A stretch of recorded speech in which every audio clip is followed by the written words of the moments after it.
set some challenging goals. Don't wish it was easier. Wish you were better. Don't wish for less problems. Wish for more skills. Set some goals that'll make you stretch. Become more than you ever thought you could become. Not only business goals. Set some personal goals. Who do you want to become? And set some goals for your family. They're depending on you to help set their goals. They can think of some things, but you've got to fill in all the rest about what's important for family, for future. So take on that responsibility of setting family goals, personal goals. If you're married, it's goals for your marriage. If it's friendship, it's goals for your friendship. Here's the deal. Reasons make the difference in how your life works out. When I first met my mentor, I'm 25 years old. He said, Mr. Rohn, I think you've got enough desire. I think you certainly have enough ambition. You're certainly willing enough. Probably what you need now is enough reasons to change your life. And if you have strong enough reasons, you'll get up a little earlier and stay up a little later. Listen a little more carefully if you have enough reasons. So I'm asking you, while you're here, spend some time on that. And especially when you get home, find some time to get away. You and your husband, you and your wife, get away, set those goals, get together with the family, set some more goals, get together with your organization when you get back, set those goals. One of the major reasons for setting goals is for what they make of you in achieving them. My teacher advised me when I first got started at age 25, he said, Jim, why don't you set a goal to become a millionaire? He said, it's got a nice ring to it. Enough zeros to impress your accountant. And he said, I'm here to help you. You're only 25 years old. You've been to 1 year of college. You've got a beautiful family, every reason to do it. Why don't you set a goal to become a millionaire? And he said, here's why. And I thought, he doesn't need to teach me why. Wouldn't it be nice to have $1 million? He said, no, then you'll miss it. He said, here's why. For what it will make of you to achieve it. I'm telling you, that statement changed my life. Set the kind of goals that will make something of you to achieve it. He said, now, once you become a millionaire, what's important is not the money. I thought, that's kind of strange teaching. He said, honest, it isn't important. He said, you could just give the money away. Now, I did better than that. I lost it all. By the time I was 31, I was a millionaire. By the time I was 33, I was broke. But when I lost all my money, guess what? I found out Mr. Schoaf was right. What was valuable was not the money. What was valuable was what I became to earn the money. The skills I had, the knowledge I had about the marketplace, the values that I had going for me. They were more valuable than the money. And here's an important statement to remember. It's not what you get that makes you valuable. It's what you become. So part of the key here is to set the kind of goals that will make something of you. Don't set them too low so that you don't have to grow and you don't have to read and you don't have to try and you don't have to stretch. Don't set them too low. And then don't sell out. Don't go for something that's going to cost you your virtue or cost you your values or sell out your principles. There's a good middle road here to follow. Goals that will inspire, goals that will help you grow, change, develop, and become better than you are. What kind of person must I become to achieve all I want? Now we've got two things working. What you become helps you to achieve, and what you achieve helps you to become. And the more you become, the more you can achieve, and the more you achieve, the more you can become. Who knows which affects the other the most? So now just write this exercise. Start with a few sentences. Your concept of the person you think you must become to achieve what you want. This is time for a little truth here. Maybe you need to become much wiser than you are at the moment. You need to become stronger. You need to have better health. Maybe you need a little coaching to really become the person I want to become. I'm going to have some coaching. Physical coaching, spiritual coaching, developing skills coaching. To be the influence you want to be, you got to build an incredible reputation. What kind of person must I be to attract all that I want in my life and the people that I want and the opportunities that I want? When you knock on the door and opportunity opens, you must stand there as a very attractive person, or you may not be invited.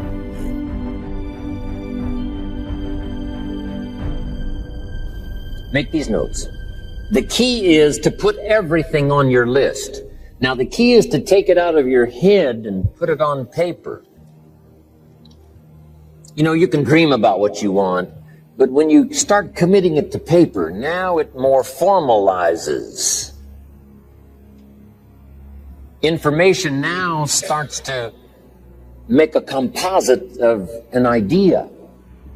And ideas can turn into hotels. Ideas can turn into enterprises. Ideas can turn into a fabulous career. We need the information. We need the stimulation. Now, jot this down. It's very important, if something's not that important to you, to take it off your list. You don't have to accomplish this whole list. But if you had 100 items on your list and you accomplished 80, who cares about the other 20?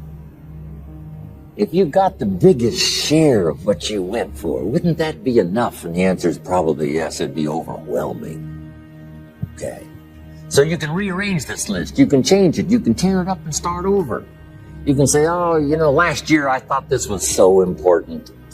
That's not important to me anymore. The things I've learned in the last 12 months, I've changed my whole goal list. I thought this was so it.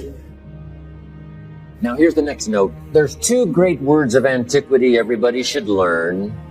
Here they are. One's positive and one's negative. Here's the positive word from antiquity. Behold. That's the positive word. Behold the possibilities. Behold the opportunity. Behold the future and give it design. Behold and look at the chances you've got. Behold, spring has come. Behold, the day has arrived. And the sun is shining and the shadows are fleeing away. Behold, the next person you can meet might be your friend for life. Behold, the next person might be a colleague forever. Behold, that's the positive word, behold. Now, here's the negative word. Beware. Now I want to give you a sentence to jot down that's very valuable. Here's what it is. Beware of what you become in pursuit of what you want. Beware. All of our lives, we have to deal with behold and beware. When a kid goes to school, it's behold the opportunity and beware the dangers. Behold and beware. So beware of what you become, pursuing what you want.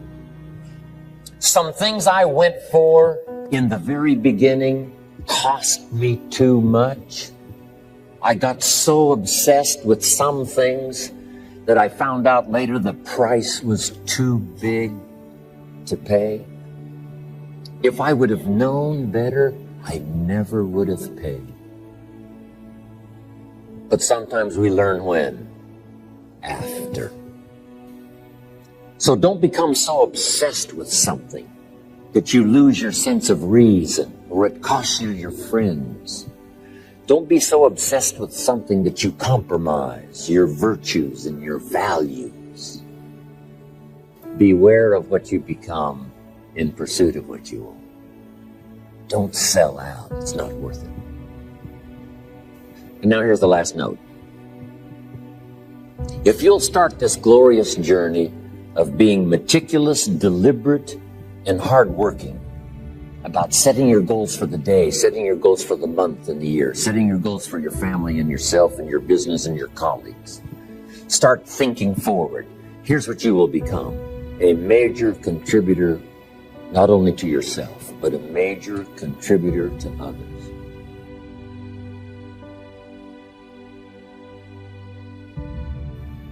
And that's exactly what you want. Now here's what's called the self-knowledge acid test. Quickly, without thinking too much about it, quickly list your 3 most important long-term work-related goals. Achievements that you want to make. Achievements that will take a while to get. Write them down. Again, without thinking too much about it, quickly list your 3 most important personal and spiritual goals. Things that will make a difference in your personal life. Is it going to church more often than holidays? Grasping all you can from the Sunday sermon? Is it spending more quality time with your kids? Is it turning the TV off during the dinner hour and actually talking about the important things in life with your family? Is it making more dates with your spouse? Is it planning a much-needed family vacation? What is it? What are the important goals in your personal and spiritual life?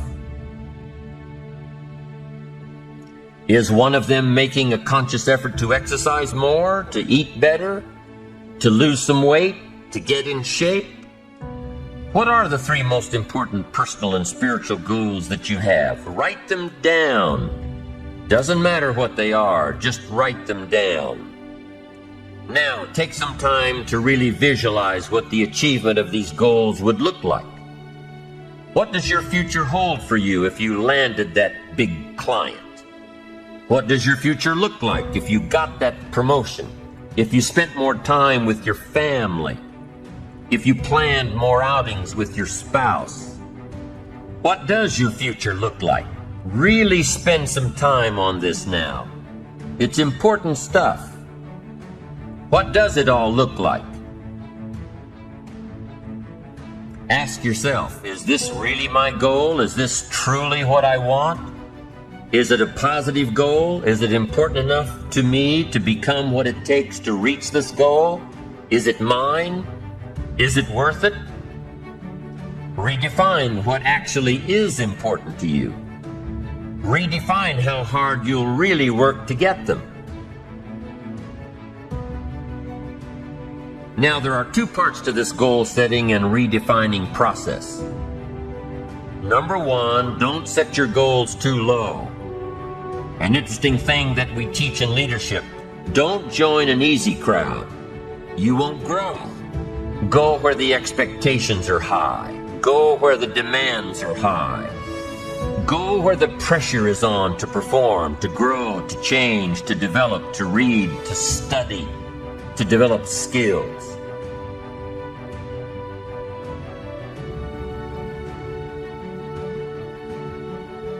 Now here's the second part on setting goals. Number 2 is don't compromise.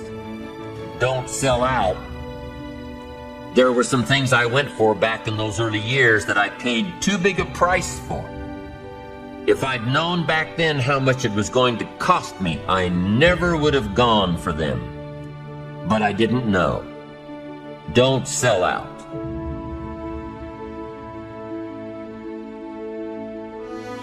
Achievement means moving forward. And in order to move forward, you must be motivated, inspired, ambitious. You must have dreams and goals that create ambition. Good ambition. Positive ambition.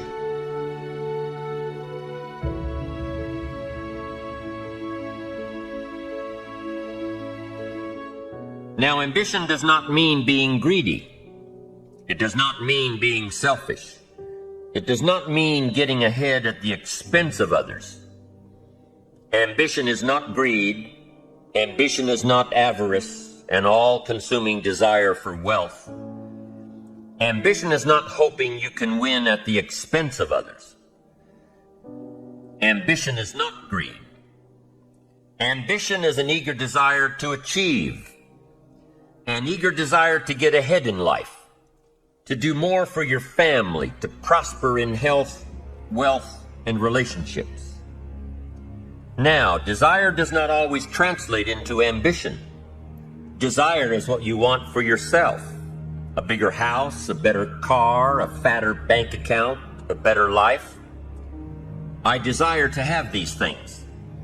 Ambition is how you get there. Desire is sometimes healthy. Desire is sometimes unhealthy. Desire might say, I want the tallest building in town. The destructive side of desire might urge you to tear all of the other buildings down. I guess that's one way to do it. You might get away with tearing down the first one and maybe the second one. But in your desire to tear them all down, sooner or later, some guy is going to be standing out in front of his building saying, "I'm on to you. Get out of here." And pretty soon you're no longer known as a builder. You're known as a destroyer. Now, the second way to have the tallest building in town is to see it, dream it, and plan it, and put your team on it, work on it. Go through all of the steps to get there. Do it right. Have the ambition to be the owner of the tallest building in town. And go through all of the right steps to get there. If you really want it, and have the skills to do it, and the patience to weather all of the storms, your ambition will lead you there. Having the ambition to do what it takes to get you where you want to go is good. Ambition is creative and constructive. Ambition is an expression. It's something inside of you want to express in a positive way. I'm sure you have dreams of accomplishing great things. Are you ambitious enough to realize these dreams? Are your dreams strong enough to pull you toward your future? Are they vivid enough to see the end result now? Are they worthy of doing until you get there? What are your reasons for creating these dreams? Reasons vary from person to person. The list of reasons. Why is it so important to achieve these dreams? What are you trying to express? These reasons for accomplishing great things are different for everybody.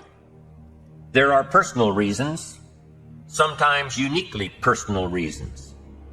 Some people do well for the recognition. Some people do well because of the way it makes them feel. They love the feeling of being a winner. And that is one of the best reasons. Once in a while I hear someone say, "If I had $1 million, I'd never work another day in my life." Hey, that's probably why the good Lord sees to it that he doesn't get his million, because he would just quit. Family is another reason, a motivator for doing well. Some people do extremely well because of other people, and that's a powerful reason. Sometimes we will do something for someone else that we would not do for ourselves. How fortunate are the people who find themselves greatly affected by someone else? It's powerful. What has you getting up early, hitting it hard all day, and staying up late? What has you inspired? What are your reasons for doing well? What's at the core of your quest? Set a goal that will make you stretch for what it will make of you to achieve it. What a brand new reason for setting goals. What an all-encompassing challenge to have a better vision of the future, to see what it will make of you to achieve it. And here's why. The greatest value in life is not what you get. The greatest value in life is what you become. The major question to ask on the job is not, what am I getting here? The major question to ask is, what am I becoming here? It's not what you get that makes you valuable. It's what you become that makes you valuable. Set the kind of goals that will make something of you to achieve them. Okay, let's do the workshop now in setting goals. Developing a good plan for the next 10 years especially. Some of the things you want to accomplish. Let our dreams pull us through. Our objectives sustain us, get us up early, keep us up late. All right, drive us to do the disciplines, read the books, take the classes, study, whatever is necessary. If the dreams are strong enough and the purpose is strong enough, we will pay the price. And I'm going to give you the question first and then give you time to work the exercise. What 5 things have you already accomplished that you're proud of? Let's take some credit before we go to work on the future. We've accomplished some things in the past. Let's give ourselves credit for that. So I want you to make a note of that question, and then I want you to do the exercise. Make a list of 5 things that you can think of that you've already accomplished that you're proud of. I graduated 3rd in my high school class. I was really proud of that. It took a lot of hard work. Now, if there's only 3, it's not that great. Sometimes even for kids, you have to do a little coaching. You know, sports or school or whatever. Did you win a blue ribbon? Did you come in first? So this is part of this format, to do a little coaching to help people, you know, get through these exercises. Okay, 5 things you've already accomplished that you're proud of. Okay, now here's the next exercise, and this is going to take some time. What do you want in the next 10 years? I want you to make a list of at least 50 items. Now, this is not what you think you can get. This is what you want. If everything fell into place and you could have anything you wanted in the next 10 years, what would that list be?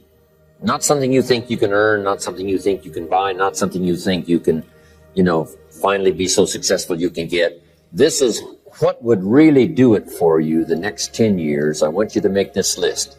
And here's the deal now. I want you to put each item one under the other. Not side by side, but one under the other. And make as long a list as you possibly can in the time I'm going to give you. One underneath the other, because we're going to do some things with this list when you finish. Okay? Just start writing now as fast as you can. Abbreviate where you can. Make a longer list. If something's private, put it in code so nobody could figure it out if they got a hold of this list. One underneath the other. As fast as you can write. Just let your dreams, okay, run free here. Not what you think you can get, but what you want. If everything fell into place and you could have whatever you wanted the next 10 years, what would that be? Little things, major things, insignificant things, doesn't matter. Just make the list. Places you want to visit. I've been to a lot of countries, but I got a long list of countries I haven't been to yet. Last year I checked Cyprus off my list.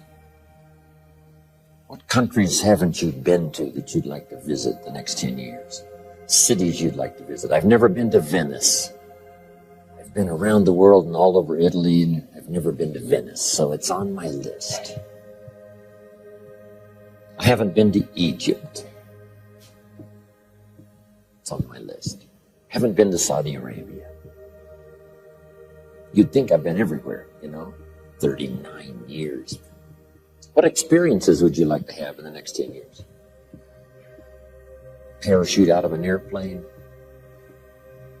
Star in a movie?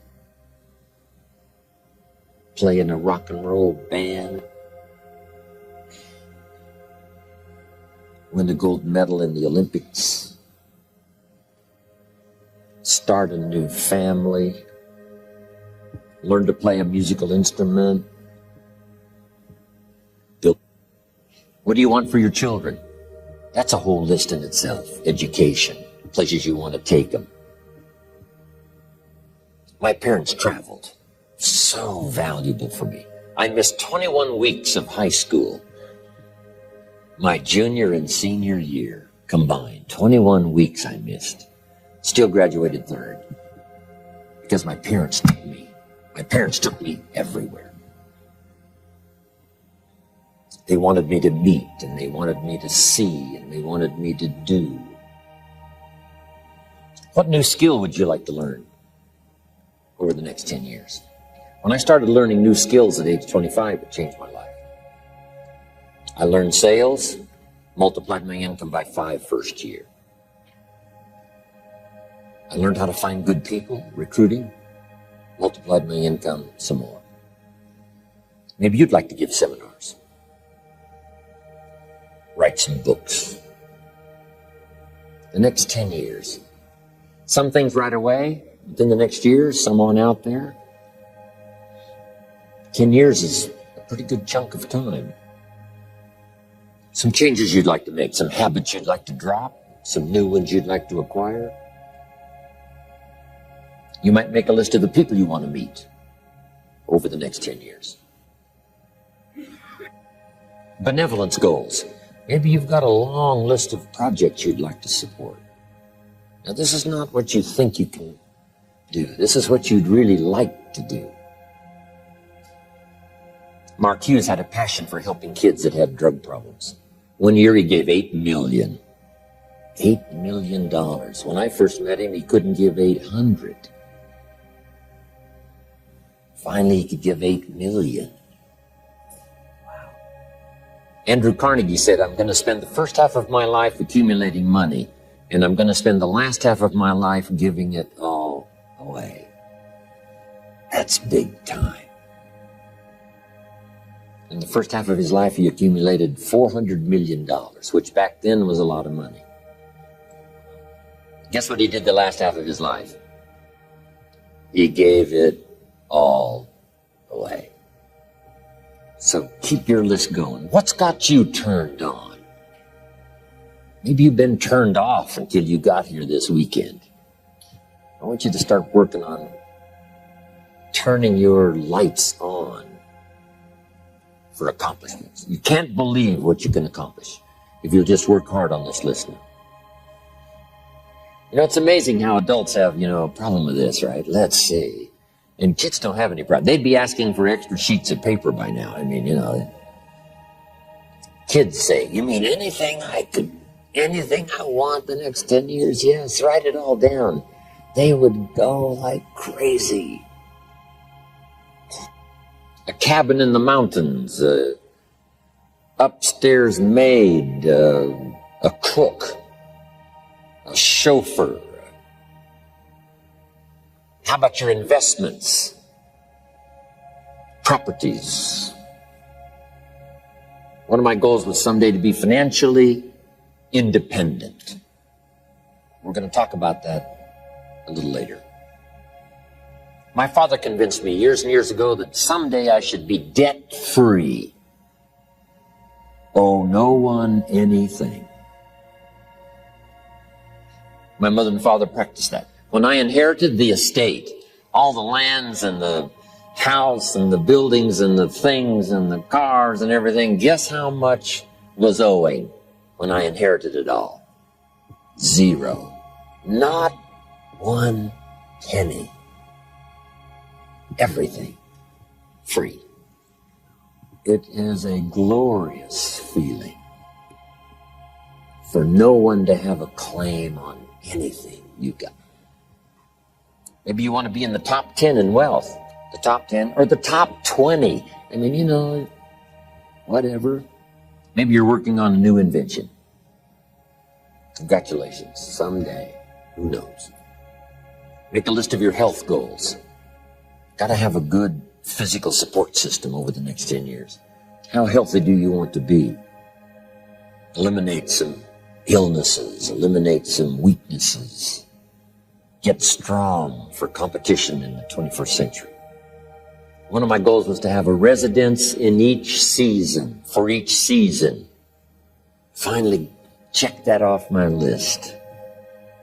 So I could spend winter here and summer here, and autumn here and spring here. A residence for each season. An apartment in Manhattan. A ranch in Brazil. What would really do it for you the next 10 years? Some goals for your career, your business, some productivity goals. I put a little revenge on my first list. Some of the people that said I couldn't do well, they were on that first list. Couldn't wait to get my new car, drive it up on their lawn, and say, oh, pardon me, here's the money to have it fixed. I mean, I had some stuff on my list. Something that would give you incredible satisfaction. Old Testament, God says, vengeance is mine, all mine. No wonder he wants it all. It feels so good. If I was God, I'd want it all. What would really do it for you? Some scores to settle, gently but deliberately. My Japanese friend, Toro Ikeda, San Jose, California, put on his first list, a Caucasian gardener. I thought, hey, that's good, Toro. What would do it for you? Become a wine connoisseur. I'm learning more and more how to make wine. It's an interesting process. I got this neat little motorhome, right? Put the dirt bike on the back, away I go. I'm now putting a fax machine in my motorhome so I can be a little more in touch even when I'm gone. Here's my new mode for the future. In touch and out of reach. That's the new deal. So yes, you can, right? You can contact him, but you can't find him for a while. He's gone. So, what is your goal for the future? To get away. Something that would really serve you well in terms of refreshing, change of pace, skills you want to help teach your children. I taught my girls how to swim, how to dive. Such great satisfaction when they used to say, watch me, Daddy, watch me. Look how good I am. You taught me, watch me. Got a good phrase for you. This is a good one to put in here. All life seems to wish to reward its benefactor. All life wishes to reward its benefactor. If you take especially good care of the flowers, they will bloom especially bright for you. If you teach your children, they will want to show off for you. Daddy, look how good I am. You're the one that taught me. You want to watch me do it again? All life takes delight in rewarding its benefactor. What classes would you like to teach? My friend Lydia Cologne, who 20 years ago invested $1, now she's a millionaire. One of her specialties is helping young parents do a little marriage counseling. Right? Some of those early years, right? 2, 3, 4, 5 years, those early years are pretty tough to get through. What specialty would you like to learn? Make a contribution to society. Make a contribution to your community. Does most everybody have a list of 50 now? Okay, now put a little star there, right, that says you can continue this list. This doesn't mean this is all you get. Say, no, this is just to get you started. Because I promise you, when you get back home, you'll think of 50 more and 50 more and 50 more that you couldn't think of while you were here. And this list can grow and grow and grow. Now, here's what this also means. If you have a lot more time than we have today, you can take plenty of time to just have people make as long a list as, possible. Learning to live well, because the ultimate essence of life is not a Ferrari. The ultimate essence is not a home. The ultimate essence is not a bank account. It's not $1 million. It's not a fortune. Here it is. The ultimate essence of life is learning to live a good life. That's the key. Whether you have modest resources or whether you have mega millions, either way, the real key is learning to live a good life. For living the good life, here it is. Productivity. You really won't be that happy if you don't produce. And here's the next bit of advice on that. Produce to the max if you possibly can. To produce a little is okay. To produce enough is okay. To produce some to get by is all right. But why not try productivity to the max? Andrew Carnegie, who built the steel industry back in the 30s, here's what Andrew said. I'm going to spend the first half of my life accumulating money. I'm going to spend the last half of my life giving it all away. He got so inspired by that goal that the first half of his life he accumulated $400 million, which back in the 30s was a lot of money. A mega fortune. Guess what he did the last half of his life? He gave it all away. I got a good question for him. for you as we close. Here's the question. What's got you turned on? What's got you up early? What's got you eager to face the day? What's got you inspired to learn the extra skill, put in the extra time, go the extra mile, learn how to work with people, guarantee your future? Good question.